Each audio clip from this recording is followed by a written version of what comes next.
that will feature a 16-minute time cap.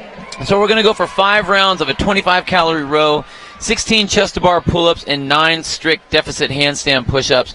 That deficit these guys are going to have to deal with is 4.5 inches for every single rep. Well, handstand push-ups hard enough as it is, much less having to go into that deficit. Let's take a look at the lane assignments. Some games veterans here in this one. Alex Nettie in lane 4. Will Morad last year made his debut in lane number 7 here of heat number 3. What's real interesting is we have a lot of guys that did real well in the handstand walk yesterday, so I want to kind of use that. As a indicator on how these guys are going to do, because this event really comes down to those handstand push-ups. So I'm looking for the guys that are real comfortable on their hands, real comfortable upside down, that have that shoulder strength. I think they're going to be able to do something really great. Right there on the screen, Matt Rattay, a relative, I don't want to say a newcomer, but when you decide to join CrossFit because you watch the 2013 CrossFit Games, and then you hop into the game, and then all of a sudden you come out and just set an event record on your handstands, on the handstand walk yesterday. Real impressive. So I expect that the chest bar pull-ups and the handstand push-ups are not going to be an issue, and hopefully he has a good spin here. You run a gym. How many people do you know that have come in and gone, I've seen this on TV, I think I want to try it out. I think I want to compete in it one day, and it's a nice dream. It's a nice thought, but very few make it to this level. I think it's incredible that athletes or members of gyms actually come to the gym when they see those athletes compete. If I was to watch those guys and I had no idea what I was doing, I would be like, there's no way I can do what these guys do. Not to go, hey, let's go in and I want to do that. Let's go join that gym. But I think it's great. Let's take a look at the time to beat so far today here in event number 6, and it's going to be 13:05.7. Marcus Hendren set it in the prior heat. Going to really have to motor. And another California guy, Ryan Hicknell, 11:01.6 has the event record. Again, 11:01.6. See Schultz, Stingley, Rattay all on their chest-to-bar pull-ups. And again, 16 chest-to-bar pull-ups following this 25-calorie row. Here is Roderick Holloway out of CrossFit Kirkwood in Kirkwood, Missouri. And Roderick, he did great yesterday in the handstand walk as well. He was 3rd overall, so I'm expecting to see him feel real comfortable upside down. We're going to see a lot of these athletes flying through these first couple rounds, and in any 5-round type of event, it isn't round 1 that's going to dictate anything. It's not round 2. It isn't even really round 3. It's were you able to pace yourself for round 4 and 5, because that's really when it's going to get down to the nitty-gritty. Right now it's Holloway in first place. That is Schultz, who just moved his lane marker. Now down there in lane 2, Cody Keithley in the blue shirt making his way back. Here comes Rattay, who you like in this event in lane 1 with the cut-off sleeves. On the far side of your screen, moving his lane marker, and he's back to the rower to start round number 2. This event will not be won, and I say that again, will not be won on the row. It's just a matter of getting through it. We talked to a lot of athletes that have trained for this event or done this event.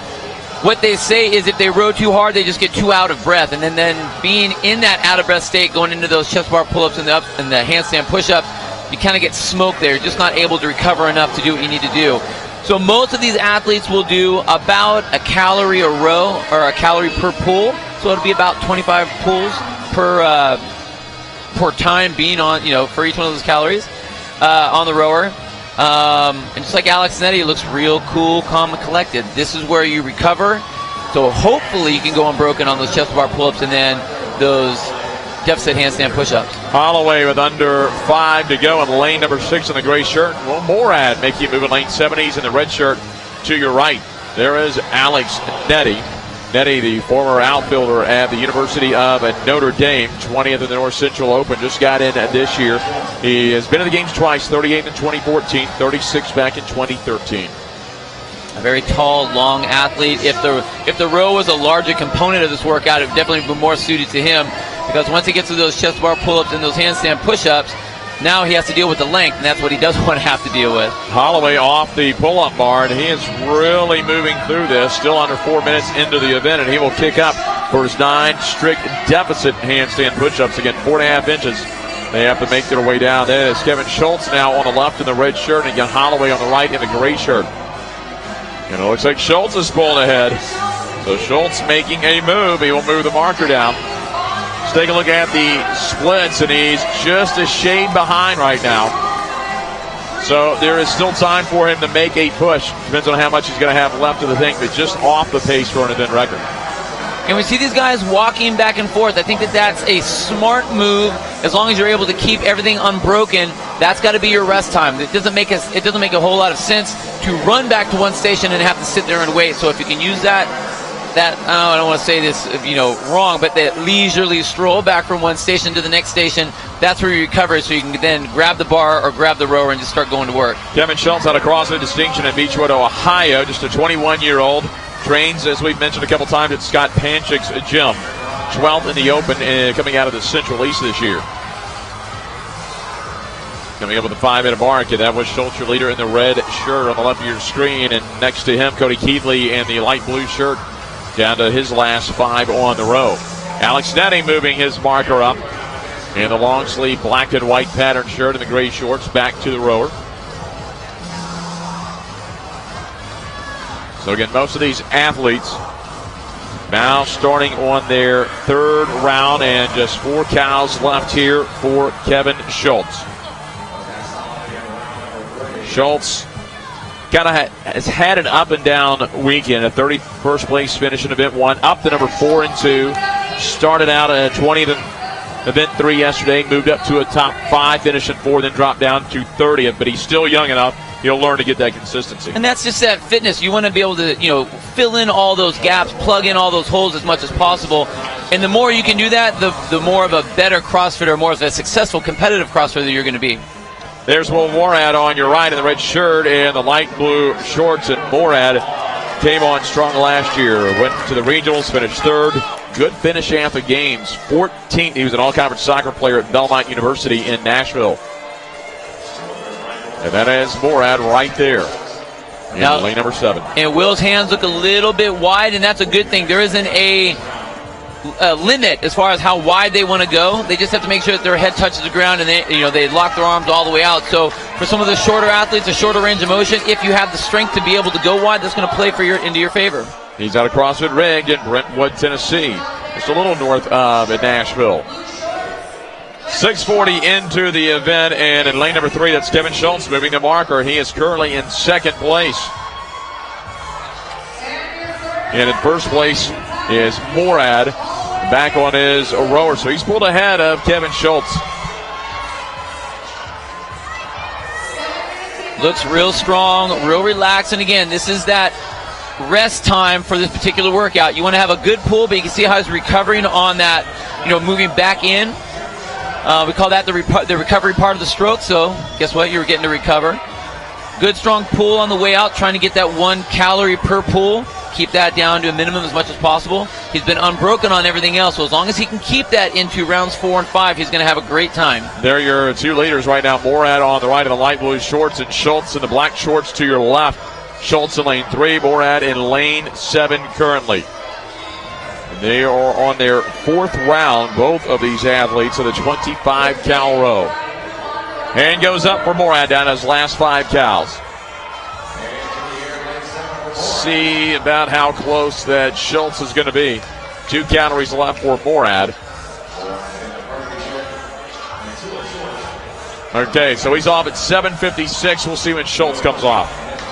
But the hand was still not up for Schultz, we know that. Morad back to his 4th set of 16 chest-to-bar pull-ups. Very steady and deliberate here for Will Morad. Great kip. You can see how high he's bringing his feet up. That's carrying his momentum forward, so he gets a nice pop with his hips. Basically trying to let his arms relax as much as possible. That's the first time we've seen him break up the pull-ups. And I don't want to say it's a bad thing. It looked like he decided to come down rather than failing and really struggling to get one. So that's not bad. As long as he can keep the rest short, he's going to be in a good position. Schultz in the red top in lane 3. Keithley in lane 2 in the blue top or back of the pull-up bar. Right around 25-second lead for Morad once Schultz made his way to the pull-up bar. Only 3 reps left here on the deficit handstand push-ups here for Will Morad.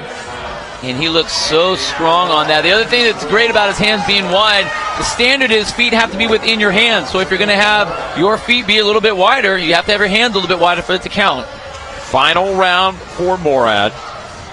And he's less than 2 minutes away from the event record, too, which is 11:01.6. And we go back down to lane 3. And Kevin Schultz looks like he has stripped the shirt. In lane number 2, Cody Keithley out of CrossFit Utility in Akron, Ohio. Now is taking over second place. And ideally, just like any athlete in any sport, you want to be able to increase your pace as you're going through whatever race that you're doing. With Cody Keithley picking up the tempo, running in between, he knows he's at the end of the tunnel, light at the end of the tunnel here, at the end of the race. He just needs to be able to keep on moving. So hopefully he still has enough rest and recovery time to get through those pull-ups and those chest to bar as unbroken as possible. Morad with the 15-second lead. That's your top 3. Morad in the red shirt way down there in lane 1. Or lane 2 is Keithley in the light blue shirt. Schultz shirtless is in third place right now. And again, Morad with about a 15-second lead. There we go. You get a good look at it now. Lane 2 is Keithley. Schultz now the shirt off in lane 3. And Morad way to the right in lane 7 in the red shirt. He is in second place, but looks like he is now in first. Down to 3 calories left. Keithley got the mark removed in time, and now Morad's pulled back ahead on the row. A good race here in heat number 3 between these 3 athletes. So now back on the row is Roderick Holloway in lane 6, and here goes Morad. So it'll be his final 16 chest-to-bar pull-ups. As you mentioned, though, very comfortable on his kip. Gets a big enough kip you can watch those hands so it doesn't over-grip, even though this really isn't a big grip-intensive workout. It only comes into play here on the pull-ups. Let's go back to lane 2 and Cody Keithley out of CrossFit Utility in Akron, Ohio. He will make his way to the chest-to-bar pull-ups. Keithley, a regular in the regionals, back the last 3 years in the Central East. His best finish was last year. He finished 10th. He also has a 17th and 24th place finish. It looks great on those pull-ups. He knows this is the end. Doesn't look like he's going to... There he goes all the way through. Unless Morad, though, has muscle fatigue and he's down to his last 4 reps, Morad's going to take this seat. Down to 3 reps for Morad. Takes a little time at the top. Looks solid there. Let's see if he's got 1 rep left. That's a lot of time under tension waiting at the top. And he's just going to edge him. Keithley made a little bit of move, but it's going to be Morad across at about 11:45 unofficially. And that's that dance. What are you supposed to do at that position? You're sitting there just hanging out on your hands. Should you come down, give yourself a rest? I think that was a good play by Will Morad. Kept him up there. It kept him in the race. He didn't let himself kind of kick back and relax, especially with Cody chasing down. Chasing him down like that. That was a good move. Good race. Keithley made a nice move here in this heat in event number 6. Finished second at 11:52 flat. He was able to overtake Schultz there, trying to finish up his handstand push-ups. 4 reps to go. And again, it's a fine line you walk, Bill, as you mentioned. If you don't think you're going to do it, come off the wall because you're just keeping your body under tension. But if you think you can get that last rep, why not go for it? But I just don't understand. I just don't understand why he was resting on his head. Because that makes it for a much harder push on the way back up. The idea with handstand push-ups, especially deficit and non-kicking, is there's your resting spot with your arms locked out. You want to go down and up as fast and as fast as you can. Even come down on that nice soft mat and trying to get a little bit of bounce if possible. Well, you might not think it in your head, but in your body, you want that rebound. It's almost like doing a strict overhead press. Get down any little bounce you can get. I'm sure all the chiropractors are loving me right now. Sending some business their way. Down to 3 reps left here. And that is Holloway. Again, Morad, Keithley, Schultz already in, and Holloway trying to wrap things up at a CrossFit Kirkwood in Kirkwood, Missouri. 18th in the North Central region last year. Finished 15th in the Open this year. A gymnastics background. And you talk about his gymnastics, and he had 2 reps left, and now there's 2 reps left here for Nettie, the former Notre Dame outfielder. And Nettie, a games veteran. Nice job. Made a nice rally, and Holloway still back there trying to finish it up. So Nettie is through. Holloway with 2 left. At 10 years old, made it to the national team, the Olympic Development Program. At one point when he was 13, he was 2nd in the nation in the floor routine. There goes Rattay. Rattay is a crossover in lane number 1 out of Three Kings CrossFit. Three Kings puts out a lot of athletes. They've got a team here, some individuals, and there goes Holloway across in 6th place in the heat at 14:05.9. 2 reps remaining here.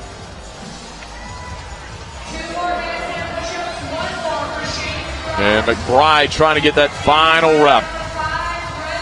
Has plenty of time. He's still over a minute and a half away from the time cap at 16 minutes. This is the hard part. You know you're in a race. You know you have this last one. And we've seen this countless times. Missing that one rep and just not being able to get it locked out. You need to be able to rest enough just to recover. He'll get in under the time cap in plenty of time once he comes across at 14:46 unofficial. So 7 of the athletes are across as they're nearing 1 minute remaining here in the event, and that is lane number 10, Andrew Kuchler, who had a first place finish in event number 3. College hockey player at Marian University. Went pro, played a little bit with the Winnetachi Wild, and he will make his way to the finish mat. He'll get in under the time cap at about 15:10, 15:11. So you got Bobby Noyce on the left, Dre Strom on the right. Strom, his second regional training now at CrossFit Mayhem in Cookeville, Tennessee. Noyce at Grimes, Iowa. CrossFit 515. Down to 3 reps of Strom there in the black shorts can get up. Over there in the gray shorts is Noyce. And right now these athletes trying to grind through. Strom's got 2 more reps and he's got less than 20 seconds to do it. Noyce has over 5 reps to go. Last rep can Strom at least get it repped out. He won't get it repped out and get to the mat, but he might be able to get his final handstand push-up out. He's just going to have muscle failure there. Didn't have time to get the blood flowing there in the last 3 seconds. But 8 of the athletes finished. Will Morad wins the heat in 11:45.6. Nice pace there as you see Morad in the red shirt and Alex Nettie in the black and white to his left. Let's take a look at the event here. And being that this was a 5-round event, you know, these guys, they all started off relatively mellow. I think they all came off together for the most part. Schultz there had a little bit of a lead in the beginning, kind of showing himself, looked real good. Will Morad basically was unbroken until about the 3rd or 4th round. Looked real impressive. These guys kind of went back and forth. Schultz and Morad back and forth. Will was able to be just a little bit more efficient on the handstand push-ups. We saw Kevin Schultz starting to break them up a little bit earlier. And then right in the middle there, Cody Keithley started sliding in. Looked real good and was able to increase his tempo through those 5 rounds. You saw him running in between each of the different movements and was able to squeeze into that 2nd place spot. But Will Morad was able to hold on to the end and kind of edge him out. Finished nice, being able to go unbroken on that last set of handstand push-ups and get him into the finish. Solid finish here by Will Morad. He is down on the competition floor with our reporter, Jennifer Duncan. Last set of handstand